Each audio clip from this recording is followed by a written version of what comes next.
Всем привет, ребята! Рад видеть вас на канале. И хочу уже по традиции поблагодарить каждого из вас за активность и поддержку. Напоминаю про розыгрыш.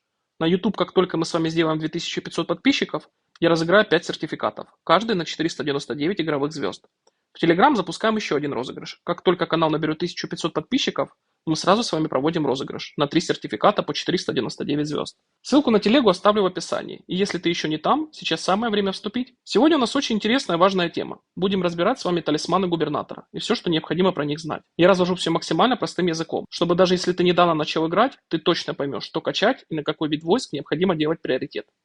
Будем смотреть визуальные отличия от уровня прокачки, реальные характеристики и актуальность прокачки на определенных сроках. А теперь присаживайтесь поудобнее и давайте начинать. Мы с вами ранее уже обсуждали данный аспект приблизительно полгода назад, вместе со снаряжением губернатора. Кто не видел данный ролик, я оставлю его по ссылке в закрепленном комментарии к этому видео. Как вы знаете, за полгода в игре произошли небольшие изменения, так что я решил вам снять заново информацию про талисманы. Если данное видео наберет 150 лайков, то мы с вами по такому же формату разберем снаряжение губернатора.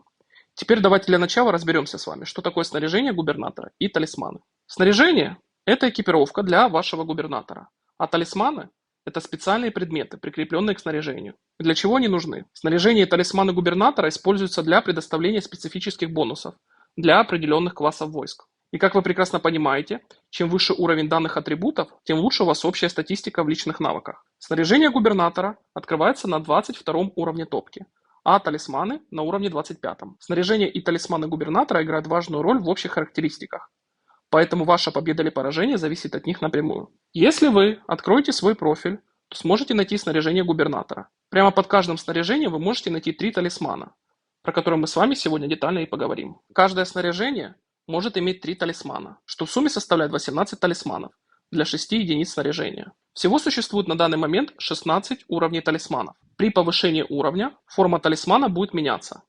Ранее всего было 11 уровней талисманов, но в одном из последних обновлений внесли коррективы. Теперь с 7-го поколения у каждого из губернаторов есть возможность прокачать свои талисманы до 16 уровня. И появилась возможность пользоваться обменом материалов для талисмана губернатора, про который мы с вами поговорим немного позже. Как и снаряжение, талисманы также дают бонусы для определенных классов войск. Синие талисманы, которые находятся в шлеме и часах, дают бонусы в виде смертоносности и здоровья копейщиков. Зеленые талисманы, которые находятся в пальто и брюках, дают бонусы к пехоте в виде смертоносности и здоровья. И оранжевые талисманы дают бонусы лучникам в виде здоровья и смертоносности. Чтобы улучшить уровень талисманов, нам понадобятся следующие материалы. Первое – это руководство талисманов, второе – это чертежи талисманов.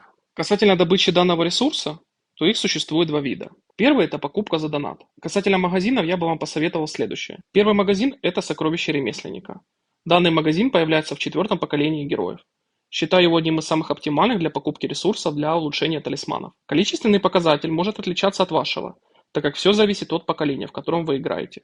И чем выше у вас поколение, тем больше наград вы будете получать в данном магазине. Если кого-то заинтересовал данный магазин, то он появляется со среды на четверг каждую неделю и заменяет его магазин со снаряжением губернатора в пятницу, который работает по такому же формату, и закрывается в понедельник. Почему мне нравится данный магазин? Потому что можно выбирать ресурсы на выбор. Существует 3 градации, где вы можете анализировать, какой пакет вам будет самый оптимальный. По такому же формату работает и магазин по понедельникам с талисманами, который заменяет магазин с питомцами, который работает до конца недели. У меня сейчас нет возможности показать вам одновременно 2 магазина, но я думаю, вы прекрасно понимаете, о каком магазине я сейчас говорю. Так что если вы хотите приобретать талисманы, то данные 2 магазина считаю самыми оптимальными. Третий вариант покупки ресурсов на талисманы – это преимущество недели. Данный магазин у вас обновляется каждую неделю, по понедельникам. И у вас есть возможность на выбор сделать покупку. В данном магазине есть большое количество опций, но лично я беру пакет со снаряжением губернатора. И в очень редких случаях беру в данном магазине карту преимущества талисмана губернатора. Беру я талисманы в данном пакете при условии того, что мне не хватает ресурсов на условное поднятие на очередной уровень моего талисмана в неделю, когда я активно участвую в мероприятии «Король ледяного поля». Мы с вами обсудили поверхностно варианты с донатом, а теперь, конечно же, давайте мы с вами обсудим варианты без доната.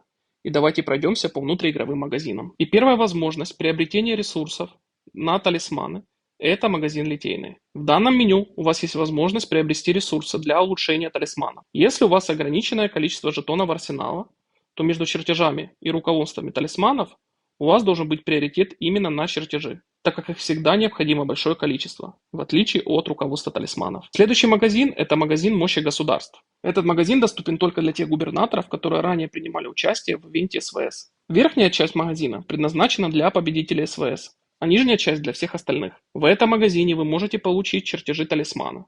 Ну и, конечно же, руководство талисмана. Вашей первой целью в этом магазине всегда будет огненный кристалл, но у вас останется достаточно солнечных жетонов после приобретения кристаллов огня.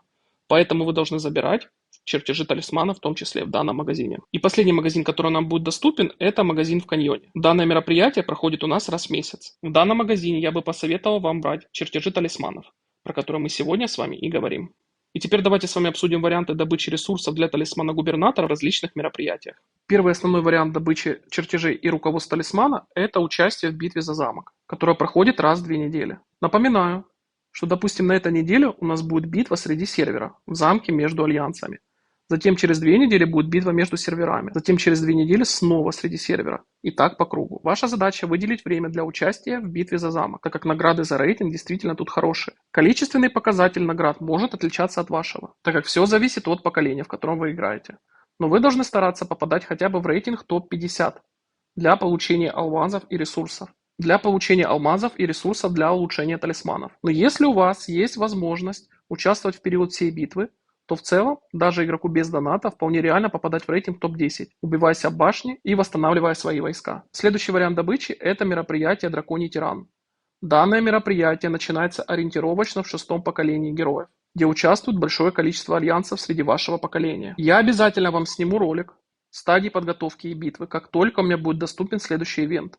Ориентировочно это будет через месяц. Вы должны понимать, что в этом мероприятии у вас есть возможность получать большое количество наград, в том числе чертежи и руководство талисмана, про которое мы с вами сегодня и говорим. Как видите на экране, довольно-таки хорошие награды, так что ожидайте, и данное мероприятие обязательно вам поможет улучшать ваши талисманы, так как падает здесь действительно хорошее количество. Касательно других мероприятий, где можно получить чертежи талисмана, это у нас рудник ледяного огня, который проходит у нас раз в 2 недели, по вторникам. Я снимал вам ранее ролик прохождения данного мероприятия, кто еще не видел его, я оставлю ссылку в Телеграме под постом к этому видео. А вот другие мероприятия уже приносят меньше ресурсов на талисманы, но их тоже необходимо выполнять, так как ваша задача стараться забирать все минимальные награды, где доступны чертежи и талисманы губернатора. И давайте быстро пройдемся по данным ивентам. Первый – это сражение альянсов, где в одном из дней ивента у вас есть возможность получить за выполнение заданий последнюю награду, где у вас будут чертежи и руководство талисмана. Помимо этого, в период данного мероприятия вы можете атаковать других губернаторов. Вам дается 4 попытки в день, где у вас есть возможность получить данные ресурсы. Не забываем про основные ивенты в игре, а именно про мероприятие «Король ледяного поля» и стадии подготовки СВС, где вы можете получить награду в виде руководств чертежей и талисманов в одном из дней ивента. Помимо этого, у вас есть возможность воспользоваться обменом мероприятий торговая станция «Тундра», где за купоны обмена вы можете получить различные ресурсы, в том числе и чертежи, и руководство талисманов.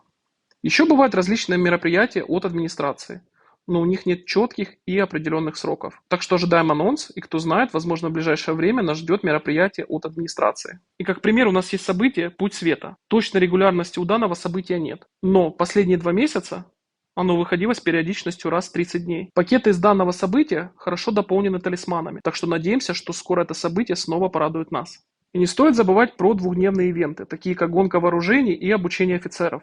Там тоже есть возможность получить чертежи и талисманы губернатора за последнюю награду. И раз мы с вами стали обсуждать двухдневные ивенты, давайте я вам покажу мероприятие усмирения зверей. Вы сейчас видите награды, которые могут отличаться от ваших, так как в 7-м поколении героев есть изменения, про которые мы сейчас с вами поговорим. И первое изменение – это изменение наград в текущем мероприятии. У вас теперь есть возможность получать чертежи и талисманы губернатора в данном мероприятии. В целом награды за рейтинг остались прежние. Но не забывайте забирать все минимальные награды с данного мероприятия. Следующее изменение – это появление магазина обмена материалов для талисманов губернатора. Вы должны понимать, что 7-го поколения героев в одном из последних обновлений есть возможность теперь улучшать талисманы с 11 по 16 уровень. Для этого улучшения необходимы секреты талисмана, которые можно получить в текущем обменнике. И к чему я вам это говорю? Ваша задача к старту 7-го поколения – иметь у себя в наличии талисман 11 уровня для открытия данного обменника. Талисман у вас должен быть только один, и он вам поможет в прокачке ваших талисманов, так как дефицит в прокачке талисманов именно в чертежах талисмана. А вот руководство талисмана у нас накапливается большое количество. И в данном обменнике вы можете поменять ваше руководство талисмана на чертежи талисмана. Курс идет 2 к 1.